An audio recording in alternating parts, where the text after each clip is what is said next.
Hello dear students. आज की class बेटा इस चैप्टर और इस यूनिट की लास्ट क्लास रहने वाली है। हम आज की क्लास में डिस्कस करेंगे मियोसिस, जिसके बाद सेल साइकिल और सेल डिवीजन चैप्टर, और उसके साथ ये पूरा यूनिट भी ख़त्म हो जाएगा। अगर हम मियोसिस की बात करें बेटा, तो मियोसिस के बारे में मैं पिछली क्लासेस में आपसे डिस्कस कर चुका हूँ। जैसे हमने जो सबसे पहली क्लास ली थी इस चैप्टर की, उसके अंदर हमने ये देखा था कि मियोसिस और माइटोसिस के बीच में डिफरेंस क्या होता है, जिसमें मैंने आपको ये डिस्कस किया था कि जो मियोसिस है वो एक टाइप की रिडक्शनल डिवीजन है। ठीक है, so meiosis is a type of what? Reductional division. Reductional division. Why it is called as reductional division? क्योंकि इसमें क्रोमोसोम नंबर हाफ हो जाता है। कि कोई एक ऐसा सेल है जिसकी प्लॉइडी है डिप्लॉइड 2n, और वो मियोसिस करता है, तो आपको टोटल नंबर ऑफ 4 सेल मिलेंगे at the end of meiosis, और उसकी प्लॉइडी होगी n। मतलब क्रोमोसोम नंबर हाफ हो जाएगा, पेयर से अनपेयर्ड हो जाएंगे क्रोमोसोम। अब पेयर से अनपेयर्ड कैसे हो रहे हैं, वही हमको आज की क्लास में समझना है। आज की क्लास बहुत ज़्यादा ज़रूरी रहने वाली है आपके लिए। कौन से पॉइंट ऑफ व्यू से? कॉन्सेप्चुअल पॉइंट ऑफ व्यू से, कि जो कॉन्सेप्ट्स हैं वो समझने बहुत ज़रूरी हैं। तभी आपको चीज़ें याद रहेगी कि कौन से फेज़ में क्या चीज़ हो रही है, क्योंकि क्वेश्चन बहुत स्पेसिफिक पूछे जाते हैं यहाँ पर। ठीक है। बाकी मियोसिस करता क्या है बेटा? किसी भी डिप्लॉयड ऑर्गेनिज्म की लाइफ साइकिल में कभी भी हैप्लॉइड स्टेज आना है n, तो हैप्लॉइड स्टेज को बनाने में जो डिवीजन होगी वो मियोसिस ही होगी। Very important. ठीक है। दूसरी बात, मियोसिस जो है वो सेल डिवीजन है। तो मैंने आपको ये पहले ही बताया हुआ है कि क्या इसका मतलब सेल डिवाइड कर जाता है सीधा, या सेल डिवाइड करने से पहले इंटरफेज में एंटर करता है। इंटरफेज में एंटर करता है। इंटरफेज के पार्ट कौन कौन से होते हैं? G1, S, G2, तब जाके सेल क्या परफॉर्म करेगा? M। तो सेल सबसे पहले इंटरफेज में जाएगा, तब जाके सेल मियोसिस परफॉर्म करेगा। और मियोसिस एक ऐसी डिवीजन है जिसमें एस फेज तो एक बार आया, मतलब जो डीएनए है वो एक ही बार रेप्लिकेट करेगा, क्योंकि एस फेज तो एक ही बार आ रहा है, इंटरफेज एक बार आ रहा है, तो एस फेज भी एक ही बार ही आएगा। लेकिन मियोसिस में सेल 2 बार डिवाइड करता है बेटा। पहली बार जब डिवाइड करेगा सेल या फिर न्यूक्लियस, तो उसको बोलेंगे मियोसिस 1, और जब दूसरी बारी डिवाइड करेगा तो उसको बोलेंगे मियोसिस 2। पहली बारी डिवाइड करेगा तो एक सेल से कितने सेल मिलते हैं हमको? 2। और जब दूसरी बारी डिवाइड करेगा तो ये जो 2 सेल हमको मिले हैं ये भी डिवाइड कर जाएंगे, और एट दी एंड आपको कितने सेल मिलेंगे? एट दी एंड आपको जो नंबर ऑफ सेल मिलेगा वो मिलेगा 4 नंबर ऑफ सेल्स। और मियोसिस 1 में क्या होता है? जो सेल मियोसिस 1 करेगा उसके बाद जो डॉटर सेल्स आने वाले मियोसिस 1 के, वो हैप्लॉइड होंगे, और मियोसिस 2 में जो डॉटर सेल आने वाले हैं, ठीक है, वो भी हैप्लॉइड ही होंगे। इसका मतलब क्या हुआ? ये जो 2 सेल हैप्लॉइड थे, मियोसिस 2 के बाद इनके डॉटर सेल्स भी हैप्लॉइड रहे। तो अगर मैं आपसे ये पूछना चाहूँ कि एक्चुअली क्रोमोसोम नंबर हाफ कौन सी डिवीजन में हो रहा है, क्या वो मियोसिस 1 में हो रहा है, क्या वो मियोसिस 2 में हो रहा है? तो आपका आंसर क्या रहने वाला है? कि मियोसिस 1 में हो रहा है। तो एक्चुअल रिडक्शनल डिवीजन कौन सी है? एक्चुअल रिडक्शनल डिवीजन मियोसिस 1 है। जबकि मियोसिस 2 बिल्कुल माइटोसिस वाला मजा देने वाली है, मतलब इक्वेशनल डिवीजन वाला, जहाँ पे हर एक सेल 2 सेल में टूटेगा और प्लॉइडी सेम रहेगी। बिल्कुल। तो इसका मतलब आप में से जिसने भी पिछली क्लास माइटोसिस वाली ढंग से देखी है, तो मियोसिस 2 में तो मेहनत करने की ज़रूरत ही नहीं पड़ेगी आपको। ऐसे चुटकी बजाती ही ख़त्म हो जाएगा, क्योंकि पिछली क्लास में हम ऑलरेडी माइटोसिस ख़त्म कर चुके हैं। तो ये मैं आपको ज़रूर सजेस्ट करूँगा कि अगर आपने माइटोसिस वाली क्लास नहीं देखी है तो पहले माइटोसिस वाली क्लास देख लो। बहुत ज़्यादा आपको क्या मिलेगा? फ़ायदा मिलेगा इस लेक्चर के अंदर। ठीक है। बाकी एनसीईआरटी क्या क्या लिखती है वो एक बार पढ़ लेते हैं। मियोसिस के बारे में अच्छी अच्छी बातें एनसीईआरटी लिखती है। Meiosis ensures the production of haploid phase. ठीक है। तो हैप्लॉइड फेज किसी की लाइफ साइकिल में आएगा तो उसको इंश्योर करती है कौन? मियोसिस। ठीक है। In the life cycle of sexually producing organism, whereas fertilisation restore the diploid phase. Fertilisation फिर से क्या करेगी? इस डिप्लॉयड फेज को रिस्टोर कर देगी। कहने का मतलब क्या है बेटा? तो इसको थोड़ा सा अच्छे समझने की कोशिश करो। बेटा आज मेरी बॉडी के अंदर 46 क्रोमोजोम है नॉर्मल सेल के अंदर, मतलब 23 पेयर। मेरी बॉडी के अंदर जो 23 पेयर ऑफ क्रोमोजोम आए वो कैसे बने उसको समझो ज़रा। देखो, मेरे जो फादर हैं बेटा, उनके सेल के अंदर भी 23 पेयर ऑफ क्रोमोजोम्स है।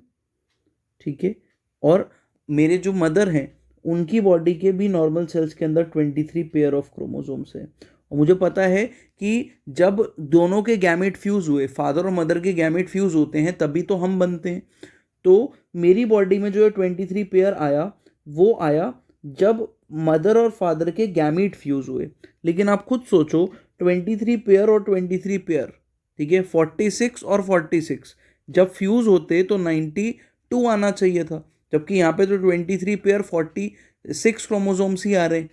तो क्रोमोसोम नंबर यहाँ पर सेम कैसा है, मेरे फादर और मेरे मदर जैसा मेरी बॉडी में सेम क्रोमोसोम क्यों है, डबल क्यों नहीं हुआ क्रोमोसोम नंबर? तो इसका आंसर मिलता है बेटा गैमीट फॉर्मेशन में, कि जब भी गैमीट बनता है उस टाइम पे 23 पेयर में से मदर की साइड से जो मदर का गैमीट बना उसमें सिर्फ 23 क्रोमोसोम गए, और फादर की साइड पे जो क्रोमोसोम बना, गैमीट बना, उसमें भी 23 गए, क्योंकि यहाँ पर जो डिवीजन हुई वो मियोसिस हुई। फादर की साइड पे भी 23 आए गैमीट में, मदर की साइड भी 23 आए, क्योंकि हैप्लॉइड हो गए सेल्स। और जब ये दो हैप्लॉइड गैमीट आपस में फ्यूज हुए तब बना मेरी बॉडी का सबसे पहला सेल, जिसका नाम है जाइगोट। और ये जो जाइगोट बना वो पेयर्ड क्रोमोसोम्स के साथ ही बना। तो अगर आपसे ये पूछे कि गैमिट बनाते हुए क्रोमोसोम को रिड्यूस कौन करता है, मियोसिस, लेकिन जनरेशन आफ्टर जनरेशन गैमिट को सॉरी आपके क्रोमोसोम्स को सेम कौन रखता है, मियोसिस। मेरी बॉडी में भी 46 क्रोमोसोम, मेरी मदर की बॉडी में भी 46, फादर की बॉडी में भी 46।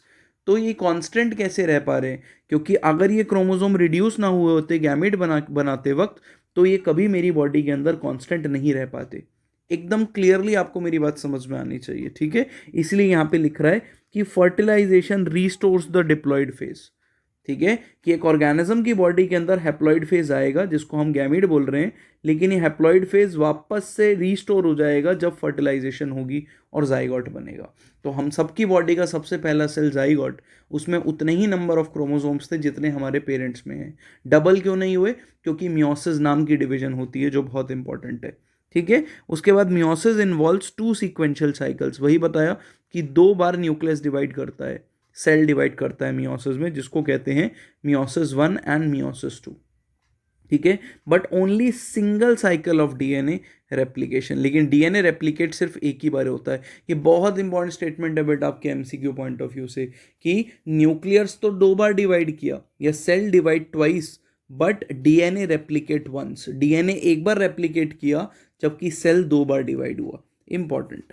उसके बाद क्या बोल रहा है, meiosis 1 is initiated after parental chromosomes have replicated to produce identical sister chromatid at S phase. वो कह रहा है मियोसिस तभी होगा जब एस फेज हो चुका होगा, मतलब इंटरफेज हो चुका होगा, उसके बाद ही होगा। डीएनए डुप्लीकेट हो चुका होगा, ठीक है, एक क्रोमोसोम पे एक क्रोमैटिड से एक क्रोमोसोम पे 2 क्रोमैटिड आ चुके होंगे, राइट। ऐसा तभी आपका क्या स्टार्ट हुआ होगा, मियोसिस 1 या meiosis. Meiosis involves pairing of homologous chromosomes, ये मैं पहले डिस्कस कर चुका हूँ कि होमोलोगस क्रोमोसोम्स आपस में पेयर होते हैं मियोसिस के अंदर। एक प्रोसेस होती है जिसको क्रॉसिंग ओवर और रिकॉम्बिनेशन बोलते हैं, वो हम समझेंगे आज की क्लास के अंदर, ठीक है। और जो क्रॉसिंग ओवर होती है वो नॉन सिस्टर क्रोमैटिड्स के बीच में होती है, ठीक है। अभी के लिए स्टेटमेंट को सिर्फ लिख लो नोट्स के अंदर, अभी थोड़ी देर में आपको अच्छे से समझ में आ जाएगा। क्रॉसिंग ओवर किसके बीच में होती है? Non sister chromatids of homologous chromosomes के बीच में। और आफ्टर मियोसिस 2, मतलब पूरा मियोसिस खत्म होने के बाद आपको कितने सेल्स मिलेंगे? 4 हैप्लॉइड सेल्स मिलेंगे। अगर आपने एक डिप्लॉइड सेल लिया था तो उससे 4 हैप्लॉइड सेल मिलेंगे। तो how the flow goes for meiosis, सबसे पहले एक सेल सोचेगा कि अगर उसको मियोसिस करनी है तो वो G1 फेज में जाएगा, फिर S में जाएगा, फिर G2 में जाएगा, फिर वो मियोसिस 1 करेगा, फिर वो मियोसिस 2 करेगा। यहाँ पे एक बात मैंने आपसे छुपाई कि मियोसिस 1 और मियोसिस 2 तो सर कैरियोकाइनेसिस है, न्यूक्लियस का डिवीजन है। सेल कब डिवाइड कर रहा है, मतलब साइटोकाइनेसिस कहाँ है? तो यहाँ पे साइटोकाइनेसिस 2 तरीके से होता है। मियोसिस 1 हुआ तो साइटोकाइनेसिस हो गया, 2 सेल बन गए। फिर मियोसिस 2 हुआ, फिर से साइटोकाइनेसिस हो गया तो 2 से 4 बन गए। अगर आपको साइटोकाइनेसिस क्या होता है ये समझ नहीं आ रहा है तो पिछली क्लास की जाके लेक्चर देखो, बहुत इंपॉर्टेंट है आपके लिए, ठीक है। तो या तो सेल डिवाइड हो जाए मियोसिस 1 और मियोसिस 2 के बाद, या प्लांट्स में कभी कभी ऐसा भी दिखता है कि सीधा 4 न्यूक्लियस बन गए पहले, ठीक है, 4 न्यूक्लियस बन गए, और 4 न्यूक्लियस बनने के बाद सीधा ही एंड में हुआ सीधा साइटोकाइनेसिस, और एंड में आपके पास 4 सेल्स बने। ये बात समझ में आ रही है कि ऐसे हो सकता है मियोसिस 1 के बाद साइटोकाइनेसिस, मियोसिस 2 के बाद साइटोकाइनेसिस, या फिर सीधा एंड में साइटोकाइनेसिस। तो दो, either ways and result same ही रहेगा कि 4 हैप्लॉइड सेल मिलने वाले। This is overview of meiosis. अब मियोसिस का ये वाला चार्ट समझने की कोशिश करो बेटा। जब हम मियोसिस की बात करते हैं तो like other type of cell division which is mitosis, यहाँ पे भी सबसे पहले सेल को इंटरफेज में जाना पड़ता है, वही G1 S और G2 में, उसके बाद मियोसिस में आएगा।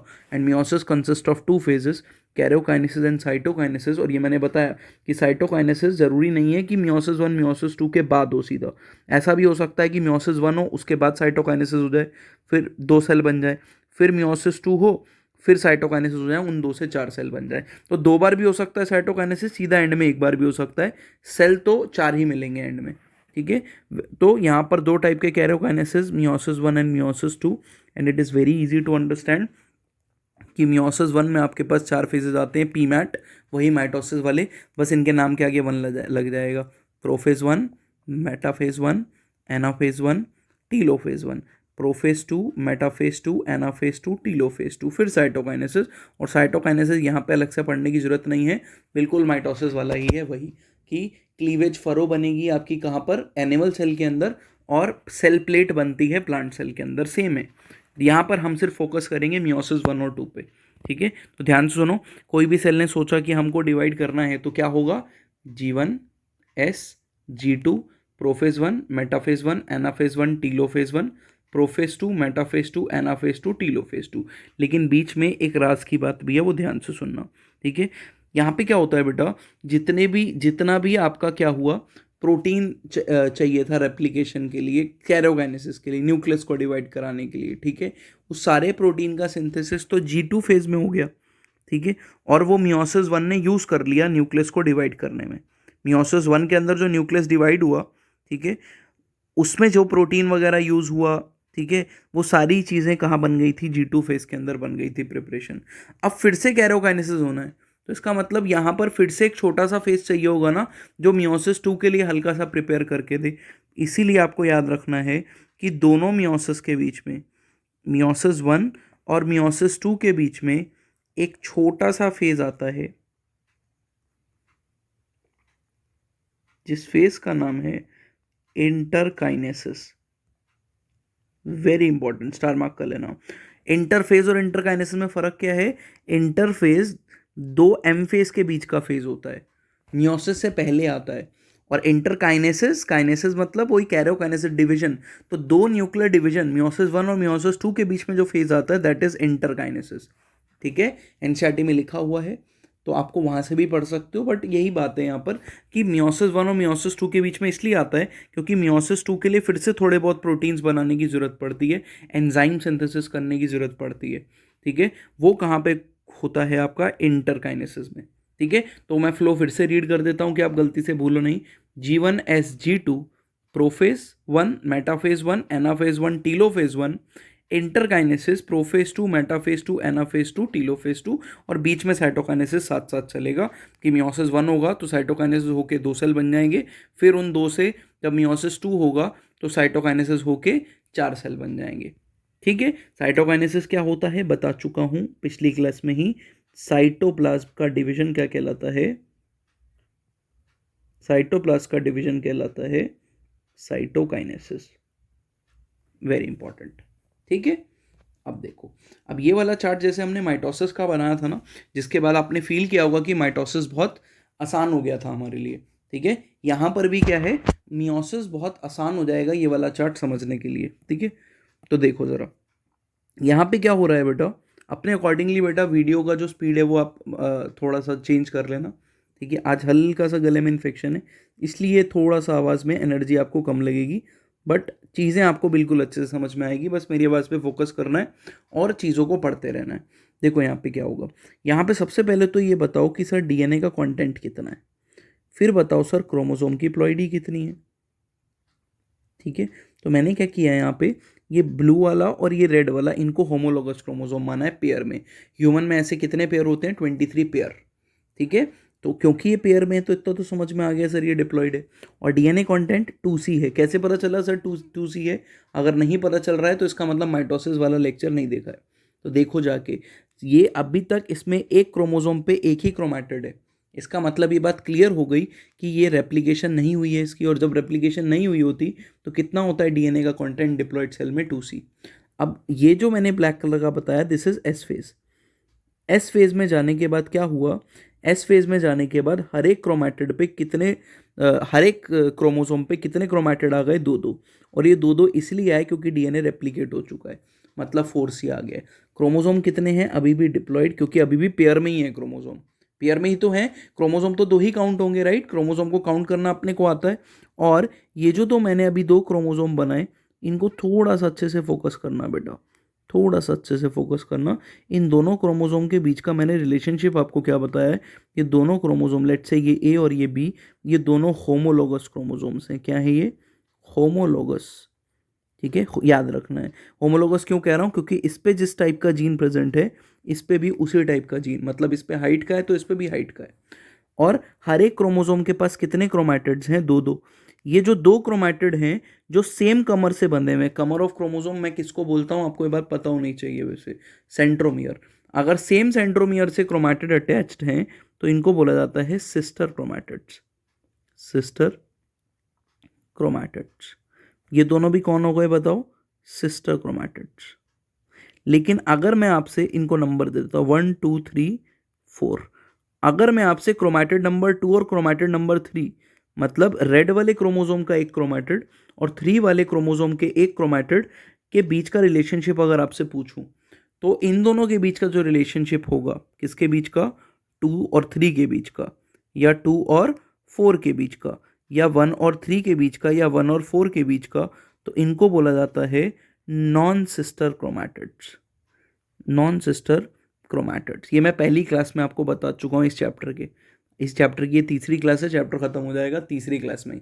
लेकिन इससे पहले वाली जो सबसे पहली क्लास हुई है, how to count the number of chromosomes और सिस्टर क्रोमैटिड नॉन सिस्टर, में बता चुका हूँ। लेकिन यहाँ पे जरूरत पड़ेगी इसलिए मैं रिवाइज करवा रहा हूँ आपको कि ये दोनों होमोलोगस क्रोमोसोम्स हैं। सेम कमर से बंधे हुए 2 क्रोमैटिड को सिस्टर बोलेंगे और होमोलोगस क्रोमोसोम्स के क्रोमैटिड्स के बीच का रिलेशनशिप नॉन सिस्टर कहलाता है। ठीक है, अब क्या होगा बेटा? अब है होगी मियोसिस 1। कौन सी डिवीजन होगी? मियोसिस 1। अब मुझे एक बात बताओ, मियोसिस 1 के बाद ये दोनों सेल आए, इन सेल के बारे में बताओ। डीएनए कंटेंट 4C था, तो हर एक में कितना बटा होगा? 2C इसमें और 2C इसमें। मैं इसमें दिखा रहा हूँ, इसमें भी सेम ही होगा। साथ में प्लॉइडी बताओ, क्या ये क्रोमोसोम के साथ अब इसका साथी बचा या इसका साथी इससे अलग हो गया है? क्रोमोसोम तो एक ही काउंट होगा, राइट? क्योंकि कमर एक है तो क्रोमोसोम को कमर से काउंट किया जाता है। याद आ रही है मेरी बात? इसलिए ये सेल भी हैप्लॉइड हो चुका है, तो इसका मतलब मियोसिस 1 में ही सेल हैप्लॉइड हो गया है। एक और बात जो आपको सिर्फ ऑब्जर्वेशन से पता चलेगी कि सर यहाँ पे कुछ जादू जादू सा दिख रहा है हमको, कि आपने पूरा क्रोमोसोम ब्लू बनाया लेकिन कुछ रीजन इसका रेड बना है। ये क्यों किया है आपने? ये इसलिए किया है क्योंकि ये जो रेड वाला क्रोमोसोम है और ये जो आपका ब्लू वाला क्रोमोसोम है, इन दोनों क्रोमोसोम के बीच में कुछ क्या होता है? कुछ लेन देन होता है, समझौता होता है कि आओ आपस में चिपकें। पहले ये दोनों क्रोमोसोम्स आके आपस में चिपक जाएंगे, एकदम चिपक जाएंगे एक दूसरे से आके। ठीक है, उसके बाद कुछ पोर्शन पे ये फ्यूज हो जाएंगे। उसके बाद ये अपना जेनेटिक मटेरियल एक्सचेंज कर लेंगे कि चल भाई तू थोड़ा सा अपना पोर्शन मुझे दे दे, ब्लू वाला बोलेगा, और रेड वाला बोलेगा चल तू मुझे दे दे। इस प्रोसेस को क्रॉसिंग ओवर या रिकॉम्बिनेशन बोला जाता है। ठीक है, दोबारा सुनो क्या बोला। होमोलोगस पेयर्स जो हैं वो आपस में आके चिपकेंगे, पेयर करेंगे। ठीक है, और चिपकने के बाद कुछ पॉइंट्स पे फ्यूज हो जाएंगे। पहले चिपकेंगे फिर फ्यूज हो जाएंगे। ठीक है, फ्यूज होने और चिपकने में थोड़ा सा डिफरेंस है। चिपकना मतलब सिर्फ चिपक जाना, फ्यूज होना मतलब एकदम एक ही के अंदर इंटरमिंगल हो जाना। तो ये फ्यूज हो जाएंगे और फ्यूज होने के बाद जब ये एक दूसरे का जेनेटिक मटेरियल एक्सचेंज करेंगे तो उसको बोलेंगे क्रॉसिंग ओवर। फिर जब ये अलग होंगे मियोसिस 1 के एंड में, तो आपको जो क्रोमोसोम दिखेंगे वो विद वेरिएशन दिखेंगे कि विदाउट वेरिएशन? अब तो आपको आंखों से भी दिख रहा है कि विद वेरिएशन है। तो याद रखना है कि मियोसिस में वेरिएशन आती है, मैंने पहली क्लास में लिखवाया था, उसका रीज़न क्रॉसिंग ओवर। लेकिन यहाँ पर इस चार्ट के अंदर अभी हमने मियोसिस पढ़ना शुरू नहीं किया है, बट स्टिल आप देख पा रहे हो कि वेरिएशन आ रही है, कि ब्लू वाले में रेड वाली आ गई और रेड वाले में ब्लू वाली वेरिएशन। तो जो क्रोमोसोम्स हैं उनमें वेरिएशन आ जाती है बेटा। ठीक है। और ये वेरिएशन बहुत इंपॉर्टेंट होती है पॉपुलेशन में डिफरेंस क्रिएट करने के लिए। यही आपको आंसर करेगी इस बात का कि मैं और मेरे भाई के मम्मी पापा तो सेम है ना, सगे भाई हैं हम दोनों। तो अगर हम दोनों के मम्मी पापा सेम हैं तो हम दोनों के अंदर गैमिट भी सेम आए, मम्मी की साइड से एग आया और फादर की साइड से स्पर्म आए, तब जाके हमारा जाइगोट बना। तो हम दोनों आपस में कॉपी पेस्ट सेम क्यों नहीं है? ठीक है, क्यों? क्योंकि जो एक इंडिविजुअल की बॉडी में, मम्मी पापा की बॉडी में जो उनके गैमिट्स बने, वो गैमिट्स भी हमेशा सेम नहीं बन रहे हैं एक दूसरे से। ये गैमिट्स के जो क्रोमोसोम्स हैं ये बाकी सेल से अलग हैं बिल्कुल दिखने में। ये वाला ब्लू बाकी सेल्स के ब्लू से अलग है। और ये रिकॉम्बिनेशन भी हर जगह सेम पॉइंट पे होगा, ये ज़रूरी नहीं है। रिकॉम्बिनेशन हर एक क्रोमोसोम पे अलग अलग जगह हो सकता है। मेरी बात समझ में आ रही है? तो this is very important, meiosis one. तो मियोसिस वन में क्रोमोसोम नंबर रिड्यूस हो गया, चेक करो। अब मियोसिस टू में क्या होगा? मियोसिस टू में ये जो क्रोमोसोम है, पहले तो होमोलोगस, तो मियोसिस वन में एक बात बताओ, क्या क्रोमैटिड अलग हुए या फिर होमोलोगस क्रोमोसोम एक दूसरे से अलग हो गए? होमोलोगस क्रोमोसोम एक दूसरे से अलग हुए। जबकि जब हम मियोसिस टू की बात करेंगे, मियोसिस टू की, तो इस केस में सिस्टर क्रोमैटिड्स आपस में अलग हो गए। इन दोनों के सिस्टर क्रोमैटिड्स अलग हुए और इन दोनों के अलग हुए। लेकिन इसमें से हर एक का डीएनए कंटेंट जरा बताओ मुझे रीड करके। डीएनए कंटेंट 2C था, तो जब इसने 2 सेल बनाए तो हर एक में C पहुंचेगा। और प्लॉइडी बताओ, क्रोमोसोम अभी भी एक ही है, इसका साथी नहीं है यहाँ पे, तो प्लॉइडी रिमेन्स एन। मतलब प्लॉइडी एन से एन रही और एक सेल से 2 सेल बन गए। बिल्कुल माइटोसिस वाला मजा दे रहा है कि नहीं दे रहा? तो आपको एकदम क्रिस्टल क्लैरिटी आनी चाहिए यहाँ से, ठीक है, कि कैसे चीज़ें चेंज हो रही हैं। तो चारों सेल्स जो बनेंगे दोज विल बी हैप्लॉइड। और एक सेल से आपने कितने सेल बना दिए? 4 सेल बना दिए बेटा। From one cell you have produce how many cells? 4 cells. और देखो जरा, यहाँ पे आपने 2C से डीएनए कंटेंट C कर दिया, मतलब DNA content is also reduce to half. And chromosome number 2N से N कर दिया, chromosome number is also reduce to half. Very important, ठीक है, वेरी इंपॉर्टेंट। तो ये चार्ट समझना बहुत ज़रूरी है, क्योंकि आपके दिमाग में ओवरव्यू रहेगा ना, तो पढ़ते हुए आप कहीं भी खोगे नहीं कि क्या चल रहा है। समझ में आई मेरी बात? Very important. अब ये सारी चीज़ें समझने के लिए ना हमको पहले पढ़ना पड़ेगा मियोसिस वन, फिर पढ़ना पड़ेगा मियोसिस टू। मियोसिस वन का सबसे पहला फेज कौन सा है? Prophase one. और सबसे ज़्यादा मेहनत इसी फेज में करनी है समझने में।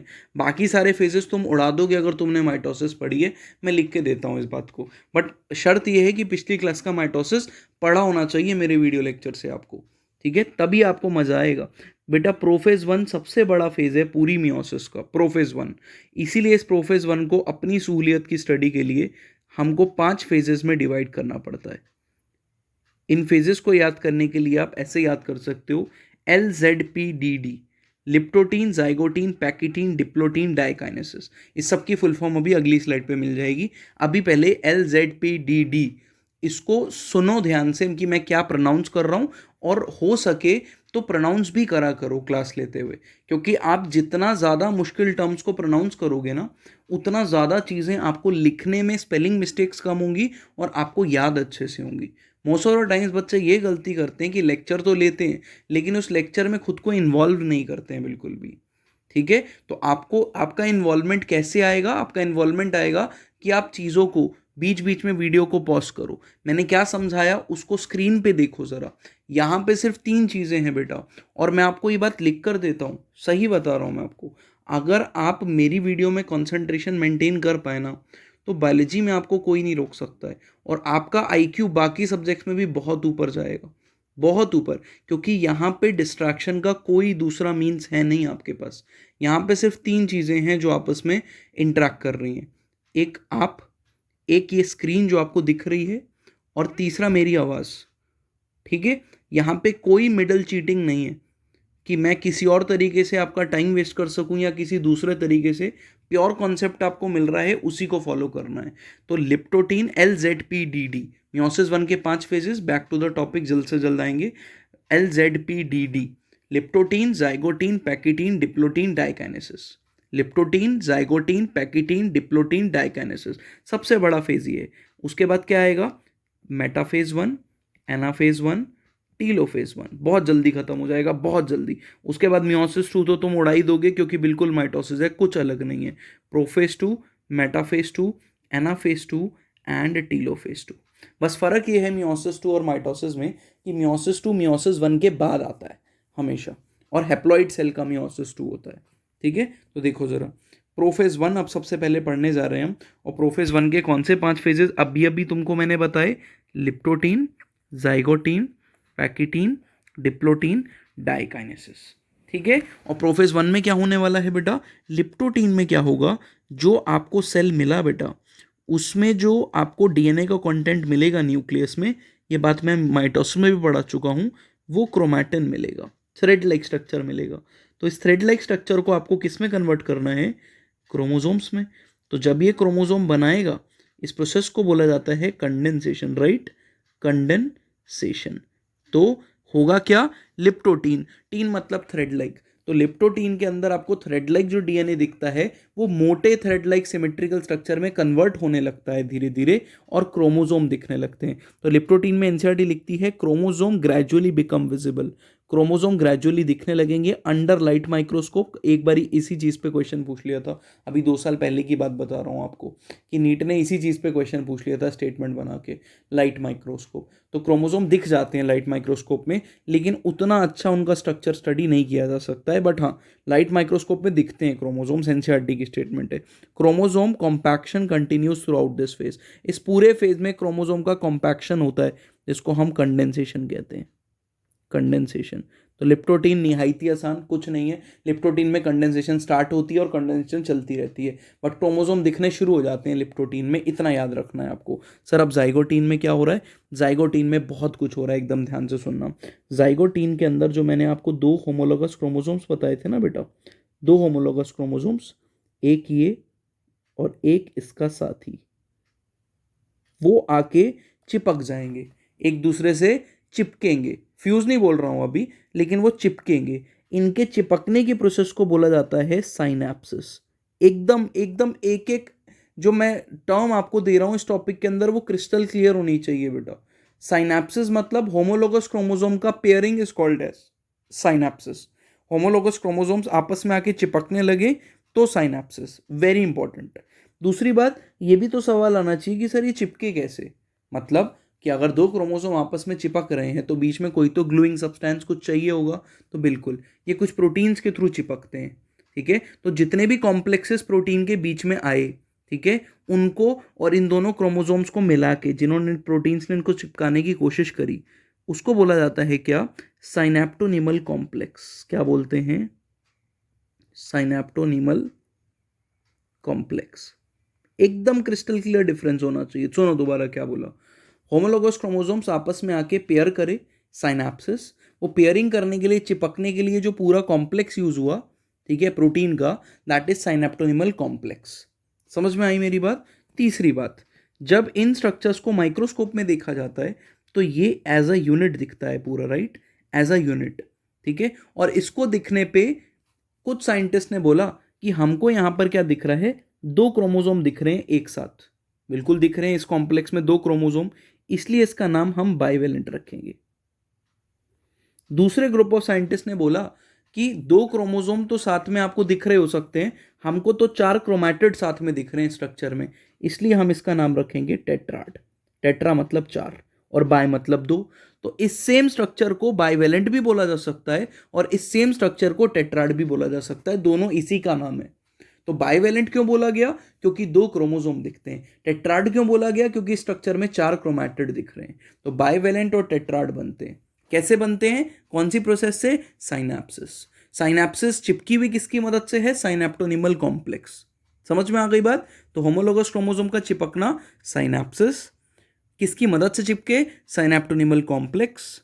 और जो स्ट्रक्चर बन के तैयार हुआ, that is bivalent due to the number of chromosomes and tetrad due to the number of chromatids. समझ में आई बात? तो paired chromosomes are known as homologous chromosome. जो क्रोमोसोम पेयर हुए वो होमोलोगस है, and the formation of synaptonemal complex is observed. Synaptonemal complex आएगा और पहली स्टेटमेंट लिखा हुआ है कि chromosome becomes to pair together, जिसको साइनैप्सिस कहते हैं। Next, the paired homologous chromosomes form a structure. जो पेयर क्रोमोसोम है वो एक स्ट्रक्चर बनाएंगे, जिसको बाइवेलेंट भी कह सकते हो, टेट्राड भी कह सकते हो। और क्यों बाइवेलेंट बोला, क्यों टेट्राड बोला, ये आपको कॉन्सेप्ट से ही पता चल रहा है, रटने की जरूरत नहीं है जब समझ में आ रहा है तो। समझ में आई मेरी बात? Very important. ठीक है, अब क्या होगा बेटा, अब अगले फेज में विच इज पैकेटीन, और एंट्रेंस पॉइंट ऑफ व्यू से सबसे ज़्यादा क्वेश्चन अगर किसी टॉपिक पे आते हैं तो वो पैकेटीन है, सबसे ज़्यादा। पैकेटीन में क्या होता है बेटा, अभी तक चिपके थे, सिर्फ चिपके थे, अब फ्यूज हो जाएंगे। फ्यूज हो जाएंगे मतलब क्या होता है सर, कुछ समझ नहीं आया, अभी बताते हैं। देखो, फ्यूज हो जाएंगे मतलब ये जो ब्लू वाला क्रोमोसोम है ना बेटा, इसका कुछ पोर्शन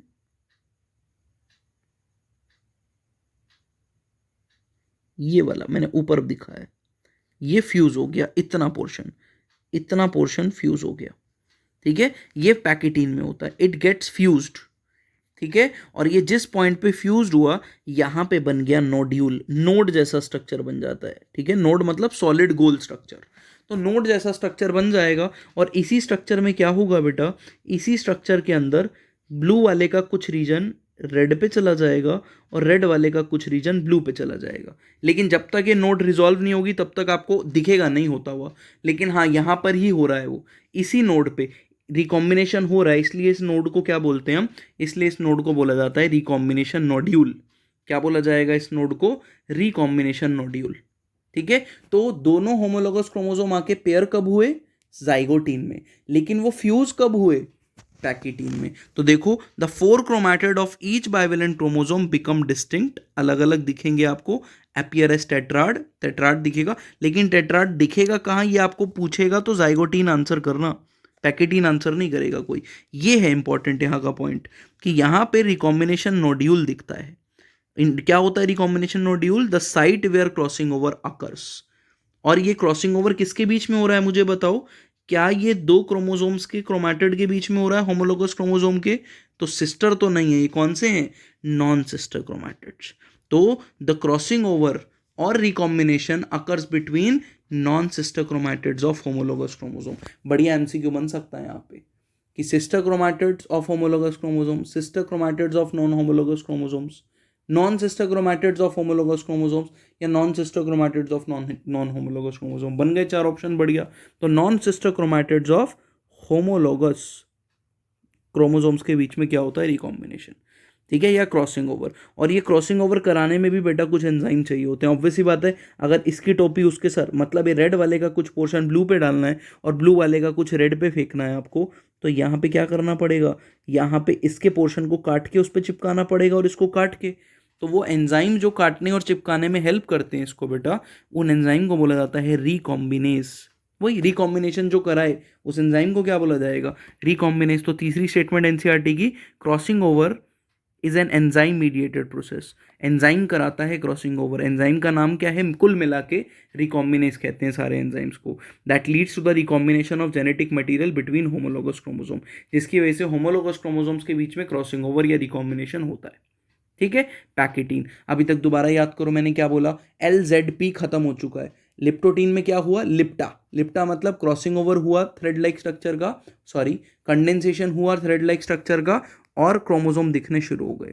जाइगोटीन में क्या हुआ, होमोलोगस क्रोमोसोम्स आके पेयर हुए by the process of synapsis, और साइनेप्सिस में चिपके हैं ड्यू टू साइनेप्टोनिमल कॉम्प्लेक्स, और इस स्ट्रक्चर को बोलते हैं बाइवेलेंट और टेट्राड। तो बाइवेलेंट और टेट्राड कहाँ बने, जाइगोटीन में। और इनके बीच में नोड्यूल, रिकॉम्बिनेशन और रिकॉम्बिनेशन नोड्यूल कहाँ पे बना, पैकेटीन में। पॉइंट टू बी नोटेड, ठीक है। Next is diplotene. डिप्लोटीन में क्या होता है, क्योंकि अब क्रॉसिंग ओवर हो चुका है, तो होना क्या है, होना ये चाहिए कि रिकॉम्बिनेशन जो नोडी आपका साइनेप्टोनिमल कॉम्प्लेक्स बना था, मतलब ये जो आपस में आके चिपके थे जिस कॉम्प्लेक्स के थ्रू, वो डिसॉल्व होने लगता है, अब टूटने लगता है, जिसकी वजह से ये होमोलोगस क्रोमोसोम एक दूसरे से दूर जाने का प्रयास करते हैं, ठीक है। देखो अब इनके बीच में डिस्टेंस आ गया, लेकिन आप देख रहे होगे कि सर आपने एक जगह पे डिस्टेंस नहीं बनाया, वो उस जगह पे जहां पे रिकॉम्बिनेशन नोड्यूल था, क्योंकि इनके बीच का साइनेप्टोनिमल कॉम्प्लेक्स तो डिसॉल्व होने लगता है डिप्लोटीन में, लेकिन ये नोड्यूल नहीं टूटता है अभी, जिसकी वजह से क्या होता है बेटा, माइक्रोस्कोप पे देखने पे, माइक्रोस्कोप में जब आप देखोगे तो इस पॉइंट के ऊपर पर्टिकुलरली देखो, अभी दिखाता हूं, इस पॉइंट के ऊपर एक एक्स शेप का स्ट्रक्चर आपको दिखता है माइक्रोस्कोप में, ठीक है। और इस स्ट्रक्चर को बोला जाता है कायज़माटा।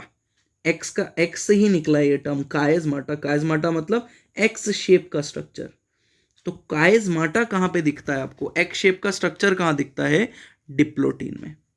ठीक है, क्या हुआ डिप्लोटीन में, दोबारा सुनो, साइनेप्टोनिमल कॉम्प्लेक्स ब्रेक करने लगता है, डिसॉल्व होने लगता है। ठीक है, लेकिन दोनों क्रोमोसोम एक दूसरे से दूर हो जाएंगे, लेकिन एक पॉइंट से नहीं होंगे। किस पॉइंट से, जिस साइड पे क्रॉसिंग ओवर हुआ था। किस पॉइंट पे हुआ था क्रॉसिंग ओवर, रिकॉम्बिनेशन नोड्यूल पे, जिसकी वजह से उस पॉइंट पे एक्स शेप का स्ट्रक्चर दिखने लगता है, जिसको बोलते हैं काइजमाटा। ठीक है, तो देखो क्या बोल रहा है, साइनेप्टोनिमल कॉम्प्लेक्स डिसॉल्व, साइनेप्टोनिमल कॉम्प्लेक्स डिसॉल्व हो जाता है, होमोलोगस क्रोमोसोम सेपरेट होने लगते हैं accept at the site of crossing over, जिसकी वजह से काइजमाटा एक्स शेप का स्ट्रक्चर दिखता है क्रॉसिंग ओवर साइट पे। वेरी इंपॉर्टेंट, यहां से कोई क्वेश्चन आता है तो वही आता है। दूसरा आपकी एनसीईआरटी बोलती है कुछ वर्टिब्रेट्स में, जैसे ह्यूमंस में भी ये जो स्टेज है कुछ महीने या कुछ साल तक रह सकती है। मतलब जैसे कि मैं ह्यूमन फीमेल्स की बात करूं तो जो एग होता है बेटा वो डिप्लोटीन में बहुत साल तक रहता है, डिप्लोटीन फेज में ही रुका रहता है। तो इसका मतलब ये एक ऐसी फेज है जो कि बहुत लंबी भी हो सकती है और बहुत छोटी भी हो सकती है, डिपेंडिंग अपॉन कौन से ऑर्गेनिज्म और कौन से सेल में हो रही है। बट ये इसको फैक्ट की तरह ही याद रखना, स्टेटमेंट को ऐड कर लो नोट्स में, एनसीईआरटी में लिखी हुई। ठीक है, आगे क्या होगा, बहुत आसान है। अब आगे क्या होने वाला है सर, आगे ये काइजमाटा भी डिसॉल्व हो जाएगा, मतलब काइजमाटा टर्मिनेट कर जाएगा, टूट जाएगा, और पूरे के पूरे दोनों क्रोमोसोम एक दूसरे से क्या हो जाएंगे बच्चे, सेपरेट हो जाएंगे। ठीक है, दोनों chromosome, both the chromosome will get separated from each other. ठीक है, और क्योंकि दोनों क्रोमोसोम एक दूसरे से सेपरेट हो गए, तो उसके बाद जिस साइड पे क्रॉसिंग ओवर हुआ है उस साइड पे आपको वेरिएशन दिखेगी। चेक करो, ब्लू वाले, रेड वाले पे ब्लू वाला क्रोमोसोम का पोर्शन आ गया थोड़ा सा, और ब्लू वाले पे रेड वाला पोर्शन आ गया थोड़ा सा। समझ में आया। और क्या होता है डिप्लो डाइकाइनेसिस में, क्योंकि ये प्रोफेज का एंड है, तो माइटोसिस याद करो, प्रोफेज के एंड में क्या होता है, ऑर्गेनल्स डिसअपियर होने लगती है, यहाँ पे भी वही होगा, न्यूक्लियर एनवेलप, न्यूक्लियोलस, ये सब गायब हो जाएगा, यहाँ पे भी यही होगा। ठीक है, तो देखो जरा रीड करो, टर्मिनेशन ऑफ काइजमाटा, काइजमाटा टूटने लगेगा, marking the end of crossing over, जिसके बाद क्रॉसिंग ओवर पूरी तरीके से खत्म हो जाएगा, क्योंकि दोनों क्रोमोसोम पे वेरिएशन आ चुकी है। Chromosomes are fully condensed, chromosome fully condensed है अभी इस वक्त। ठीक है, कंप्लीट कंडेंसेशन है, सबसे बढ़िया दिखेंगे इस पॉइंट पे, एंड प्रिपेयर्ड फॉर सेपरेशन, और एक दूसरे से अब अलग होने को तैयार हैं, जो अगले फेज में शुरू हो जाएगा। Meiotic spindle fibre is arranged, इसका मतलब अगर ये एक सेल है तो इसके अंदर क्या होने लगेगा बेटा, जो सेंट्रोजोम है, ठीक है, वो ऑपोजिट पोल पे जाके स्पिंडल फाइबर बनाने लगेगा बेटा, और वो स्पिंडल फाइबर आके इससे चिपकने की कोशिश करेंगे। ठीक है, तो दिस इज स्पिंडल एपरेटस। तो स्पिंडल एपरेटस भी डाइकाइनेसिस में आता है। न्यूक्लियोलस डिसअपियर हो जाएगा, ऑलरेडी मैं बता चुका हूं आपको, और न्यूक्लियर एनवेलप ब्रेक डाउन कर जाएगा, एंड इसका मतलब है कि अब ट्रांजिशन टू मेटाफेज 1 शुरू होने वाला है। प्रोफेज खत्म हो गया लगभग, बस मेटाफेज 2 शुरू हो चुका है। ठीक है, समझ में आई मेरी बात। तो प्रोफेज पूरा का पूरा खत्म। LZPDD, लिप्टोटीन, क्रोमैटिड, जो आपके क्रोमैटिन थे वो लिपट के क्रोमोसोम बने, that is leptotene only. Zygotene, homologous chromosome starts to pair, the process is synapsis, जिसके थ्रू चिपके, दैट इज साइनेप्टोनिमल कॉम्प्लेक्स, और जो स्ट्रक्चर दिखा दैट इज योर बाइवेलेंट और टेट्राट। और पैकेटीन में क्या होगा, पैकेटीन में साइनेप्टोनिमल आपका आपका वो बनेगा, पैकेटीन में रिकॉम्बिनेशन नोड्यूल बनेगा, जहां पे क्रॉसिंग ओवर होगा। सिंपल। तो क्रॉसिंग ओवर में बहुत क्वेश्चन आते हैं, कहाँ होता है, पैकेटीन में क्रॉसिंग ओवर याद रखना है। डिप्लोटीन में क्या हुआ, साइनेप्टोनिमल कॉम्प्लेक्स ब्रेक कर जाएगा, लेकिन साइट ऑफ रिकॉम्बिनेशन पे एक्स शेप का स्ट्रक्चर दिखता है, जिसको बोलते हैं काइजमाटा। तो काइजमाटा कहाँ दिखता है, डिप्लोटीन में। एंड व्हाट इज डाइकाइनेसिस, जहाँ पे काइजमाटा भी डिसॉल्व हो जाएगा, at the and spindle fibres बनने स्टार्ट हो जाएंगे, सेंट्रोजोम बनाएगा, और आपका न्यूक्लियर एनवेलप गायब हो जाएगा, और अब तैयारी हो जाएगी कि इसकी प्रोफेज खत्म, सबसे इंपॉर्टेंट फेज खत्म, मेटाफेज की तैयारी हो जाएगी। ये मैंने एक इमेज ली है, क्योंकि एनसीईआरटी में गिवन नहीं है, इसलिए आपको ये इमेज मैंने डाली है नोट्स के अंदर, तो यहीं से सीख लो कि देखो क्रोमोसोम बनते हुए दिखने लगे कहाँ पर, लिप्टोटीन के अंदर। तो chromosome starts to condense, prophase begin हो जाता है लिप्टोटीन से। जाइगोटीन में क्या होगा बेटा, पेयरिंग स्टार्ट हो गई, तो साइनेप्सिस बिगन, साइनेप्टोनिमल कॉम्प्लेक्स बनने लगता है। क्रॉसिंग ओवर कहाँ पे होती है, डीएनए जेनेट मटेरियल का एक्सचेंज नॉन सिस्टर क्रोमैटिड्स में, पैकेटीन में। चेक करो, क्रॉसिंग ओवर हो रही है। इन्होंने 2 पेयर ऑफ होमोलोगस क्रोमोसोम दिखाए हैं, मैंने 1 पेयर दिखाया है। ठीक है, कोई फर्क नहीं, आपको समझ में आना चाहिए बस। ऐसे हमारी बॉडी में 23 पेयर्स होते हैं। ठीक है, एक समझ में आया तो बाकी भी 22 समझ में आ गए ना भाई, क्योंकि प्रोसेस तो सेम है। और डिप्लोटीन में क्या होगा, डिप्लोटीन में साइनेप्सिस खत्म हो जाएगी, टूट जाएगी, लेकिन काइज़्मा दिखने लगेगा, काइज़माटा दिखने लगेगा। और डायकाइनेसिस में क्या हो जाएगा, प्रोफेज एंड हो जाएगा, न्यूक्लियर एनवलप गायब हो जाएगा, वो सब। तो एक सिंपल डायग्राम की फॉर्म में भी आपको एक क्रोनोलॉजिकल वे के अंदर समझ में आ रहा है कि क्या हो रहा है। Next is what, metaphase one. देखो कितना छोटा छोटा है, बस इस पेज के बाद मियोसिस वन खत्म। मेटाफेज वन पे क्या होने वाला है, मेटाफेज वन पे ये जो आपके होमोलोगस क्रोमोसोम्स थे ना, पहले मैं सेल बना देता हूँ, जो होमोलोगस क्रोमोसोम थे ना वो एक सेंटर प्लेट पे आके क्या हो जाएंगे बेटा, अरेंज हो जाएंगे। ठीक है, लेकिन ये अरेंज कुछ इस प्रकार होंगे कि यहाँ पे सिंगल नहीं डबल मेटाफेजिक प्लेट बनेगी। डबल मतलब कि जितने भी क्रोमोसोम है, मैंने तो एक ही पेयर दिखाया है, ऐसे और भी तो पेयर हो सकते हैं। ऐसे कितने पेयर होंगे ह्यूमन सेल के अंदर, 23 पेयर्स। ये ऐसे डबल प्लेट बनाते हैं। क्रोमोसोम एक लाइन में अरेंज नहीं होते हैं, 2 रोज में अरेंज होते हैं सेंटर पे। और इनको अरेंज करने में रोल कौन प्ले करता है, तो ऑब्वियस सी बात है सर, कौन अरेंज करेगा, स्पिंडल फाइबर्स। और स्पिंडल फाइबर्स ऐसे ऐसे ये क्रोमोसोम से चिपक जाएंगे, जितने भी क्रोमोसोम हुए यहाँ पर उन सब से। ठीक है, और अब क्या होगा, मुझे एक बात बताओ, जो ऑपोजिट पोल्स हैं उसके स्पिंडल फाइबर क्या एक क्रोमोसोम के सिस्टर क्रोमैटिड से चिपके हुए हैं, या फिर होमोलोगस अलग अलग होमोलोगस क्रोमोसोम से चिपके हुए हैं। तो यहाँ पे चेक करो, ये जो स्पिंडल फाइबर है ये अलग अलग होमोलोगस क्रोमोसोम से चिपके हुए हैं, राइट। तो जब अगले फेज के अंदर ये होमोलोगस क्रोमोसोम को खींचेंगे ऑपोजिट पोल पे, इमेजिन करो, जब अगले फेज पे ये खींचेंगे तो क्या होगा, ये जो रेड वाला है ये पूरा का पूरा क्रोमोसोम नीचे खिंच जाएगा, और ये जो ब्लू वाला है ये पूरा का पूरा क्रोमोसोम ऊपर खिंच जाएगा। समझ में आ रही है बात, ठीक है। तो यहां पर क्या हुआ, यहाँ पे जब ये सेपरेट हो रहे हैं, दिस इज एनाफेज, सेपरेशन वाले फेज को एनाफेज बोलते हैं। मेटाफेज पे मिडल प्लेट बनी, लेकिन ये सिंगल प्लेट है कि डबल, डबल मेटाफेजिक प्लेट बनती है यहाँ पे। जैसे माइटोसिस में सिंगल बनती थी, यहाँ पे डबल बनती है। यहाँ पे क्या होगा, जब ये सेपरेट होगा तो क्या होमोलोगस क्रोमोसोम एक दूसरे से सेपरेट हुए कि क्रोमैटिड सेपरेट हुए, होमोलोगस क्रोमोसोम सेपरेट हुए, वो यहाँ पे लिखा हुआ है। चलो देखो जरा पढ़ो क्या लिखा है। मेटाफेज वन में लिखा है द बाइवेलेंट क्रोमोसोम्स, ठीक है, align on the equatorial plate. ये जो बाइवेलेंट के क्रोमोसोम्स थे अलग अलग, विच इज होमोलोगस क्रोमोसोम्स, ये मेटाफिजिक प्लेट पे, इक्वेटोरियल प्लेट पे अरेंज हो जाएंगे। और ये बताने के लिए कि आपको ये गलत फहमी ना हो कि सिंगल प्लेट है, एनसीईआरटी ने ये स्टेटमेंट लिखी हुई है, the microtubule, microtubule is nothing but spindle fibre. Spindle fibre microtubules का ही बना होता है, स्पिंडल फाइबर्स को ही माइक्रोटिब्यूल बोल रहा है। From the opposite poles of the spindle attach to the kinetochore, वही सेंट्रोमियर पे जो प्रोटीन होता है जैसे स्पिंडल फाइबर आके अटैच होते हैं, that is kinetochore of the homologous chromosomes. ये वो बोल रहा है कि होमोलोगस क्रोमोसोम्स के काइनेटोकोर से चिपकता है, इनके क्रोमैटिड से नहीं, होमोलोगस से। तो बताओ एनाफेज पे जब सेपरेट होगा तो क्या सेपरेट होगा, क्रोमैटिड या homologous chromosome, point to be star marked. ठीक है, कि यहाँ पे homologous chromosome separates while the sister chromatid remain associated to the centromere। sister chromatid अभी भी चिपके हुए हैं सेंट्रोमियर से। अब क्या होगा टीलोफेज के अंदर, टीलोफेज के अंदर आपको एक सेल के अंदर 2 न्यूक्लियस दिखने लगेंगे, क्योंकि न्यूक्लियस फिर से रिफॉर्म हो जाएंगे, और एक क्रोमोसोम आपको नीचे जाता दिखेगा, एक आपको ऊपर आता दिखेगा।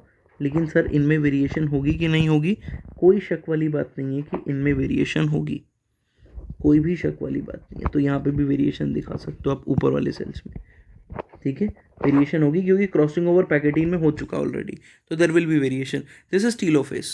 और मैंने आपको बताया कि टीलोफेज के बाद इन जनरल साइटोकाइनेसिस हो जाती है मियोसिस में, तो साइटोकाइनेसिस हो गई, ठीक है। तो कितने सेल मिल गए आपको, 2 सेल मिल गए। इनकी प्लॉइडी बताओ n, अभी ऊपर यही चार्ट समझा, इनकी प्लॉइडी n इसलिए क्योंकि इस वाले न्यूक्लियस के पास इसका साथी छिन गया है, जो कि रेड वाला था वो नीचे गया, और इससे ब्लू वाला साथी छिन गया है क्योंकि वो ऊपर गया, तो n हो गया। समझ में आया। तो टीलोफेज में क्या हो रहा है, the nuclear envelope and nucleolus reappears, दोबारा आ जाएंगे। Cytokinesis follows as as this is called dyad, ठीक है। और यहाँ पे 2 सेल्स का ग्रुप बनता है तो उसको डायाड बोलते हैं। तो डायाड मतलब 2 सेल्स का ग्रुप, याद रखना है आपको। तो टीलोफेज 1 वेरी इंपॉर्टेंट। तो साइटोकाइनेसिस होगा तभी एक सेल से 2 सेल बनेंगे, ठीक है। यही चेक करो। अब क्या होने वाला है, प्रोफेज 1 वही ऊपर जो मैंने समझाया उसका एनसीईआरटी का डायग्राम मैंने उठाया। प्रोफेज 1 में आपको क्या दिख रहा है, प्रोफेज 1 के अंदर ये होमोलोगस क्रोमोसोम्स है जो लगभग सेपरेट हो गए। मेटाफेज 1 में चेक करो, सिंगल मेटाफेजिक प्लेट है कि डबल, डबल। इस साइड के स्पिंडल फाइबर्स होमोलोगस क्रोमोसोम के सेंट्रोमियर से अटैच है। जब खींचेंगे तो 1 क्रोमोसोम विद 2 क्रोमैटिड अलग होगा एक दूसरे से, ठीक है। और यहाँ पर चेक करो ये, ठीक है। यहाँ पे इन्होंने क्या किया है, इन्होंने टोटल शुरू में 2 पेयर क्रोमोसोम के लिए थे होमोलोगस के, ठीक है। मैंने सिर्फ एक ही पेयर आपको लेके समझाया, बट दोनों में चेक करो, मैंने ऐसे बताया था कि ये सेपरेट हो गए, तो इसका साथी इसके साथ नहीं है, इसका साथी इसके साथ नहीं है ब्लू वाला, इसलिए ये हैप्लॉइड, ये हैप्लॉइड। रेड वाले का साथी रेड वाले का साथ नहीं है, राइट। ये दोनों होमोलोगस नहीं है, चेक करो इनके साइज में भी फर्क है, तो ये होमोलोगस नहीं है। तो आप में से कोई भी बच्चा ये डाउट में मत रहना कि सर यहाँ तो पेयर में दिख रहे हैं क्रोमोसोम, नहीं, ये पेयर नहीं है, इसका पेयर तो ऊपर चला गया ना साथी, तो ये हैप्लॉइड ही है। समझ में आ गई मेरी बात, पेयर में ये था पेयर में, ये ब्लू वाले के साथ ब्लू वाला और रेड वाले के साथ रेड वाला। टीलोफेज, ये आपकी एनसीईआरटी का है, कोई भी चार्ट उठा के आपके स्कूल टीचर भी पूछ सकते हैं और नीट भी पूछ सकता है, ठीक है। नेक्स्ट इज मियोसिस 2, जो कि निहायती आसान टॉपिक है, क्योंकि माइटोसिस हम खत्म कर चुके हैं। अब हमारे पास कौन से वाला सेल आ चुका है बेटा, ये वाला, भूलना नहीं किसी भी वक्त, ये वाला। इन दोनों सेल से कितने सेल बनेंगे, दो दो दो दो दो इससे और दो इससे। तो किसी भी एक सेल को 2 में डिवाइड करना सीख जाओ कैसे होता है, दूसरे में अपने आप समझ में आ जाएगा, ठीक है। देखो, जैसे कि यहाँ पे मियोसिस 2 है, मियोसिस 2 में सबसे पहला फेज आएगा प्रोफेज 2, फिर मेटाफेज, फिर एनाफेज, फिर टीलोफेज। प्रोफेज में क्या होने वाला है, वही फिर से क्या होगा, कंडेंसेशन, ठीक है। क्यों कंडेंसेशन दोबारा हो रहा है सर, क्योंकि टीलोफेज के अंदर डीकंडेंसेशन हुआ, जिसकी वजह से क्रोमोसोम फिर से क्या हो जाएंगे, डीकंडेंस हो जाएंगे। यहाँ पे दिखा रखा है लेकिन इट विल गेट डीकंडेंस, फिर से कंडेंसेशन होगा। तो क्या दिखेगा आपको, क्या दिखेगा, क्रोमोसोम दिखेगा। और क्रोमोसोम कैसा दिखेगा, ऐसा, ठीक है, जिसके अंदर ये है, ये कोई भी एक सेल का ले लो क्रोमोसोम, ऐसा है जो, राइट, ये क्रोमोसोम है। और ऐसे कितने भी हो सकते हैं, बट वो अनपेयर्ड होंगे, उनके सारे साथी अवेलेबल नहीं है उनके साथ, अनपेयर्ड है। अब क्या होने वाला है, मियोसिस 1 में साइटोकाइनेसिस के बाद इमीडिएटली प्रोफेज 2 शुरू हो जाता है, before chromosome have fully elongated, ठीक है। उसके बाद in contrast to meiosis 1, meiosis 2 resemble और नॉर्मल माइटोसिस। वही बता रहा हूँ कि मियोसिस 1 के अनलाइक, कंट्रास्ट में मियोसिस 2 कैसा दिखता है आपको, माइटोसिस की तरह। द न्यूक्लियर मेम्ब्रेन डिसअपियर्स, फिर से न्यूक्लियर मेम्ब्रेन जो बनी थी वो दिखेगी आपको, और क्रोमोसोम अगेन गेट कॉम्पैक्ट, मतलब वही कंडेंसेशन फिर से होगी और आपको क्रोमोसोम दिखेगा, ऐसा स्ट्रक्चर दिखने लगेगा फिर से। मेटाफेज 2 पे क्या होगा बताओ, और यहाँ पे स्पिंडल एपरेटस बनने लगेंगे, स्पिंडल एपरेटस क्रोमोसोम से चिपकने शुरू हो जाएंगे, और अब की बारी जो स्पिंडल एपरेटस चिपकेगा वो चिपकेगा एक ही क्रोमोसोम के नॉन सिस्टर क्रोमैटिड से, ठीक है। एक ही क्रोमोसोम के, एक इस साइड से और एक इस साइड से, बिल्कुल माइटोसिस वाला फील है, माइटोसिस में सेम पड़ा था, कुछ डिफरेंस नहीं है कुछ भी, ठीक है। यहाँ पे क्या है, यहाँ पे ये रहा स्पिंडल एपरेटस, इसलिए जल्दी करा रहा हूँ क्योंकि माइटोसिस पढ़ा चुका हूँ, ठीक है। अगर आप में से किसी को भी इस टॉपिक में डाउट है तो जाके माइटोसिस की वीडियो देखना, सब क्रिस्टल क्लियर हो जाएगा। देखो यहाँ पे, यहाँ से स्पिंडल फाइबर इस साइड के क्रोमैटिड से अटैच होंगे, यहाँ पे इस साइड से, ठीक है।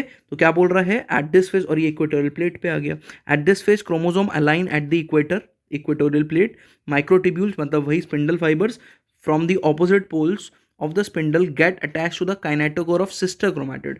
ऊपर लिखा था होमोलोगस, तो प्रोफेज जो मेटाफेज 1 था उसके अंदर होमोलोगस क्रोमोसोम से अटैच थे, यहाँ पे एक ही क्रोमोसोम के सिस्टर क्रोमैटिड से स्पिंडल फाइबर अटैच है, एक नीचे की साइड से और एक ऊपर की साइड से, राइट।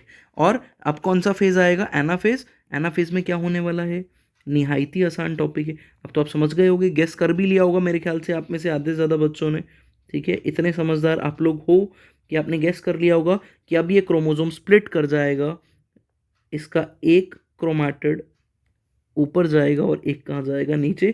लेकिन अब इसको क्रोमैटिड नहीं बोलेंगे क्योंकि इनका अलग अलग सेंट्रोमियर है, तो हम बोलेंगे ये एक अलग क्रोमोसोम बन गया और ये अलग क्रोमोसोम। पहले जो एक क्रोमोसोम था उसको स्प्लिट करके आपने 2 क्रोमोसोम बना दिए, ऐसा जादू कैसे हो पा रहा है, तो मैंने पहले ही वीडियो लेक्चर में इस चैप्टर के बता दिया था कि क्रोमोसोम को काउंट सेंट्रोमियर काउंट करके करना है, ठीक है। तो क्या बोल रहा है, it begins with the simultaneous splitting of centromere, centromere split करेगा हर एक क्रोमोसोम का, ठीक है, which was holding the sister chromatid together, ऐसा सेंट्रोमेयर जिसने सिस्टर क्रोमैटिड को आपस में चिपकाया था, allowing them to move towards opposite pole, जिसके बाद ये सिस्टर क्रोमैटिड ऑपोजिट पोल पे जाने लगेंगे, ठीक है, by shortening of microtubule attach to the kinetochore. वही माइक्रोटिब्यूल में कॉन्ट्रैक्शन होता है, इसकी वजह से वो शॉर्ट होता है और ऊपर नीचे चला जाता है। अब टीलोफेज में क्या होगा, गेस कर लिया होगा बेटा, टीलोफेज के अंदर दो न्यूक्लियस बनेंगे, एक ऊपर की साइड और एक नीचे की साइड। ऊपर आपका एक क्रोमोसोम पहुंच गया, नीचे ये पहुंच गया, और ये दोनों ही जो जब आगे जाके सेल बनाएंगे दोनों न्यूक्लियस हैप्लॉइड होंगे, और जब ये दो सेल बना लेंगे तो दोनों cell will be haploid, n और एन। तो मतलब आपने एक सेल से दो सेल बना दिए, ठीक है, एक सेल से, और बने कितने थे अपने पास, दो सेल थे, तो इससे दो बने और इससे भी दो बने, तो एट दी एंड कितने सेल दिखेंगे अपने को, चार। टीलोफेज में देखो क्या लिखा है, meiosis and with telophase 2 in which two group of chromosome once again gets enclosed by a nuclear membrane। फिर से, क्योंकि मियोसिस 1 में भी हुआ था तो मियोसिस 2 में भी होगा, टीलोफेज में, टीलोफेज 2 में cytokinesis followed resulting in the formation of tetrad. Tetrad मतलब कितने, चार सेल्स के ग्रुप को बोलेंगे। टेट्रा मतलब ही चार होता है, तो इसमें कंफ्यूज मत होना कि सर वहाँ पे भी जब चार क्रोमैटिड दिख रहे थे तो आपने टेट्राड बोला था। टेट्राड मतलब चार ना, ठीक है, तो चार, वहाँ पे चार क्रोमैटिड दिख रहे थे इसलिए टेट्राड बोलते हैं। चार सेल्स के ग्रुप को भी टेट्राड सेल्स बोलते हैं। तो चार सेल्स मिलेंगे मियोसिस के बाद। तो पी मैट यहाँ पे भी खत्म हो गया, प्रोफेज 2, मेटाफेज 2, एनाफेज 2, टीलोफेज 2, और एट दी एंड आपने कैसे दो सेल से चार बनाए वो भी समझ में आ गया। एनसीईआरटी वाला डायग्राम देखो, एनसीईआरटी ने ये दोनों सेल्स वही वाले हैं, पिछले वाले डायग्राम का ही एनसीईआरटी का कंटिन्यूटी में, कि मियोसिस 1 कंप्लीट करने के बाद जो दो सेल मिले थे वो ये हैं, ऊपर वाला अलग कर दो सेल बना देगा और नीचे वाला अलग। तो चेक करो क्या हो रहा है, दिस इज प्रोफेज, ये मेटाफेज है 2, ये क्या हो गया एनाफेज 2, और ये क्या हो गया टीलोफेज 2। एकदम ध्यान से देख लो फर्क क्या है, देखो वेरिएशन दिख रही है क्या, वेरिएशन यहाँ दिखाई हुई है, चेक करो ध्यान से, देखो देखो देखो देखो देखो वेरिएशन है, ठीक है। तो क्रोमोसोम में वेरिएशन आ रही है, मियोसिस की वजह से ही आ रही है ऑब्वियसली, ठीक है। मियोसिस का सिग्निफिकेंस क्या है, वैसे मैंने पहले लेक्चर में भी डिस्कस किया था, बट यहाँ पर भी डिस्कस कर लेते हैं, टॉपिक पूरा कंपाइल करके छोड़ेंगे, ठीक है। Conservation of specific chromosome number, यही बता रहा हूँ मैं कि कंजर्व करके रखता है generation after generation, across the generation, कि मेरी बॉडी में भी 46 क्रोमोसोम है, मेरी मदर और फादर की बॉडी में भी 46 ईच है, तो उन दोनों के गैमेट फ्यूज होने की वजह से मेरे में 92 हो गए कि 46 ही रहे, 46 ही क्यों, क्योंकि गैमेट फॉर्मेशन के टाइम पे मियोसिस हुआ। तो generation after generation chromosome number constant रखने में कौन हेल्प कर रहा है, कंजर्व रखने में कौन हेल्प कर रहा है, मियोसिस, ठीक है। It reduces chromosome number by half, ठीक है, क्रोमोसोम नंबर को रिड्यूस कर देगा हाफ से, ठीक है, और लेकिन process to maintain the species, ठीक है, chromosome count in the offspring, species के क्रोमोसोम काउंट को सेम रखने में हेल्प करता है, लेकिन ठीक है, याद रखना है, अगर हाफ ही ना हो कभी क्रोमोसोम तो फ्यूजन के बाद सेम नंबर ऑफ क्रोमोसोम कैसे रह पाएंगे, तभी तो कि गैमिट में आधे नंबर ऑफ क्रोमोसोम गए, हैप्लॉइड गए, तभी तो दूसरे गैमिट हैप्लॉइड से फ्यूज करके डिप्लॉइड बचेगा, ठीक है। तो इसीलिए इंक्रीज इन जेनेटिक वेरिएबिलिटी, ठीक है, जेनेटिक वेरिएबिलिटी दिखती है आपको दो प्रोसेसेस से, क्रॉसिंग ओवर और independent assortment. What is independent assortment, ये जल्दी से समझ लो, वैसे 12th क्लास में अच्छे से समझ में आ जाएगा आपको, क्रोमोसोम का भी पढ़ना है बट जेनेटिक्स भी आपको समझ में आएगा, कोई इतनी बड़ी बात नहीं है। देखो बेटा, व्हाट इज इंडिपेंडेंट असॉर्टमेंट आपको यहाँ पे समझ में आ जाएगा अच्छे से, ठीक है। होता क्या है, यहाँ पे जो पेयरिंग हुई, यहाँ पे समझो जरूर, ठीक है, यहाँ पे जो पेयरिंग हुई, सर ये कैसे डिसाइड हुआ कि ये वाला रेड इसी ब्लू के साथ जाएगा, ये वाला रेड इसके साथ भी तो जा सकता था, बिल्कुल सच, ये वाला ब्लू इस वाले रेड के साथ भी तो जा सकता था, बिल्कुल सच, ठीक है, इसी को कहते हैं इंडिपेंडेंट। तो सारे सारे आप टाइप्स नहीं बता सकते हो, बट यस, ये वाला इसके साथ भी जा सकता है, ये वाला इसके साथ भी जा सकता है, ब्लू ब्लू के साथ नहीं जाएगा, ब्लू रेड के साथ ही जाएगा, बट वो रेड ये वाला होगा, ये वाला होगा, वो सारे कॉम्बिनेशन बनते हैं गैमेट के। इस वजह से भी एक गैमेट दूसरे गैमेट से अलग होता है, कि मेरी बॉडी में अगर स्पर्म बन रहे हैं तो एक स्पर्म दूसरे स्पर्म के क्रोमोसोम से अलग है, इसको कहते हैं इंडिपेंडेंट असॉर्टमेंट, कि ये वाला रेड ये वाले ब्लू के साथ जाएगा, ठीक है। समझ में आया तो बहुत अच्छी बात, नहीं आया तो ये बात याद रख लो कि मियोसिस में दो वजह से वेरिएशन आती है, एक तो क्रॉसिंग ओवर जो आपको ऑलरेडी पता है, और दूसरा इंडिपेंडेंट असॉर्टमेंट, ठीक है, कि एक क्रोमोसोम दूसरे वाले के साथ जा सकता है, इंडिपेंडेंट असॉर्टेड है वो, ठीक है, और वेरिएशन को इंट्रोड्यूस करता है नेक्स्ट जनरेशन में और प्रमोट्स इवोल्यूशन, और इसी वेरिएशन की वजह से बेटा इवोल्यूशन आती है, इसकी वजह से पॉपुलेशन ओवर टाइम इवॉल्व करती है धीरे धीरे, ठीक है, वेरी इंपॉर्टेंट। अब अपनी प्रथा को कंटिन्यू करते हुए बेटा इस चैप्टर के एमसीक्यू का सीक्वेंस कर लेते हैं। During gamete formation, gametogenesis, recombinase enzyme, देखो इस पे 2-3 बार क्वेश्चन पूछा हुआ है नीट ने, अभी दिख जाएगा आपको। रिकॉम्बिनेशन किस में पार्टिसिपेट करता है, तो रिकॉम्बिनेशन कहाँ होता है बेटा, प्रोफेज 1 के पैकेटीन फेज में रिकॉम्बिनेशन होता है, ये याद हो जाना चाहिए आपको। तो prophase 1 is correct answer. Prophase 2 में कंफ्यूज हो सकते हैं कुछ बच्चे, but prophase 1 is the correct answer. Identify the meiotic stage, ऐसा मियोसिस का स्टेज बताओ जहाँ पे homologous chromosome separate while sister chromatid remain associated with their centromere. देखो कितना अच्छा क्वेश्चन पूछा है, होमोलोगस क्रोमोसोम सेपरेट होते हैं लेकिन क्रोमैटिड सेपरेट नहीं हो रहे हैं, तो इज इट एनाफेज 1 और इज इट एनाफेज 2, इन्हीं दो में कंफ्यूजन हो सकती है बस, कि होमोलोगस क्रोमोसोम सेपरेट हो रहे हैं, एनाफेज 1 में सेपरेट होते हैं, एनाफेज 2 के अंदर तो सिस्टर क्रोमैटिड सेपरेट होते हैं। The complex formed by the pairing of synapse homologous chromosomes is called, ठीक है। साइनैप्स्ड होमोलोगस क्रोमोसोम का जो कॉम्प्लेक्स बनता है उसको क्या बोलते हैं, इक्वेटोरियल प्लेट नहीं, काइनेटोकोर नहीं, बाइवेलेंट बोलेंगे, ठीक है, याद रखना है। एक्सोनीम तो हमने सेल चैप्टर में पढ़ा था, जाके देखना, माइक्रोट्यूब्यूल वहाँ पे पढ़ाया था तुमको। उसके बाद बेटा क्या, the enzyme recombinase is required in, अब देखो यही क्वेश्चन 2 साल बाद फिर से नीट ने रिपीट किया, लेकिन अब की बारी थोड़ा सा और डेप्थ पूछा कि यहाँ पे प्रोफेज 1 जिसको ऊपर ऊपर से भी याद था वो आंसर कर सकता था, यहाँ पे प्रोफेज 1 का स्टेज पता करना पड़ेगा कि किस में होता है रिकॉम्बिनेज यूज, तो रिकॉम्बिनेशन पैकेटीन में होता है तो वहीं यूज होगा। उसके बाद in meiosis crossing over is initiated at, crossing over कहाँ पे इनिशिएट होती है, पैकेटीन पे। देख रहे हो पैकेटीन कितना ज़्यादा फेवरेट टॉपिक है। उसके बाद meiosis result in production of gamete होता है, reduction of number of chromosome होता है, वेरिएशन आती है, होती है, ऑल ऑफ द अबव, ठीक है। तो all of the above is the correct answer. चलो select the correct statement from the above, जो ठीक है वो वाली बतानी है, ठीक है। करेक्ट कौन सी है, in leptotene stage chromosome become gradually visible under light microscope, सच लिखा है, टिक करो, आगे बढ़ो, बट फिर भी और चेक कर लेना चाहिए हमको। During zygotene the heterologous chromosome, hetero थोड़ी, homologous chromosomes show pairing, chiasmata is J shape, X shape होता है, गलत हो गया। Pachytene is characterise by the formation of synaptonemal complex, गलत हो गया। साइनेप्टोनिमल कॉम्प्लेक्स तो जाइगोटीन में बनता है, पैकेटीन में तो क्रॉसिंग ओवर हो रहा है, कॉम्प्लेक्स तो उससे पहले ही बन गया ना, चेक करना क्या बोल रहा हूँ, ठीक है। तो आपको अगर आज का लेक्चर समझ में आया है, आपने ढंग से नोट्स बनाए हैं, पूरा फॉलो किया है मुझे, तो इन 2 क्वेश्चंस का आंसर आप नीचे कमेंट बॉक्स में करोगे। Question number 1 and question number 2 का आंसर मुझे चाहिए कमेंट बॉक्स में, ताकि मुझे पता रहे कि आपको चीज़ें समझ में आई। इसी के साथ बेटा हमने सेल साइकिल, क्रोमोसोम काउंट कैसे करें वो, और हर एक लेक्चर के एमसीक्यूज अलग से देखे, आपको मैंने टास्क भी दिए हैं, जाके अगर वीडियो लेक्चर देख लेते हो तो एमसीक्यू के आंसर किया करो, मुझे पता रहेगा कि आपने एमसीक्यू देख लिया, आपने वीडियो ढंग से देखा और आपको समझ में आया। और आप हमने फिर माइटोसिस पूरा अच्छे से किया, फिर मियोसिस अच्छे से किया, ठीक है। अगर इस आज के लेक्चर के कुछ 1-2 टॉपिक्स आपको नहीं समझ में आए तो आपने ज़रूर माइटोसिस के कुछ टॉपिक स्किप करें, जाके वो देख लो, कवर हो जाएगा। 3 लेक्चर्स के अंदर ये क्लास पूरा चैप्टर मैंने ख़त्म करा दिया है, पूरा यूनिट ये वाला ख़त्म हो चुका है, इससे पहले वाला जो स्ट्रक्चरल यूनिट है वो भी ख़त्म हो चुका है, ठीक है। तो आप वो भी जाके देख सकते हो अगर आपके वो टॉपिक्स बचे हुए। अदरवाइज अगली क्लास तक बेटा आपको पढ़ते रहना है। आपको वीडियो लेक्चर्स कैसे लग रहे हैं मुझे अपना रिस्पॉन्स ज़रूर बताओ बेटा, आपको वीडियो लेक्चर्स पसंद आ रहे हैं कि नहीं, समझ में आ रहा है कि नहीं आ रहा है, ठीक है।